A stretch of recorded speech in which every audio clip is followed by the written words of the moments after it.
Hari ini saya pengen ngajakin kalian nyicip kuliner yang sangat memanjakan lidah, yaitu konro.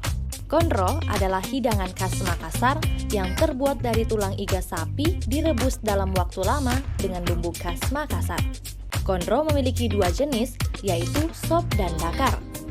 Konro bakar dihidangkan bersama bumbu kacang, tentu akan menggugah selera Anda. Dan tidak boleh ketinggalan adalah sop konro yang dihidangkan bersama kuah rempah yang aromatik dan tentunya lezat.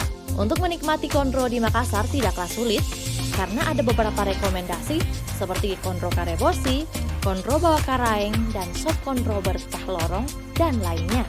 Jadi jika Anda berkunjung ke kota Makassar, wajib rasanya mencoba sop konro dan konro bakar dalam list wisata kuliner Anda. Sampai ketemu di episode selanjutnya di Makassar Kota Makan Enak.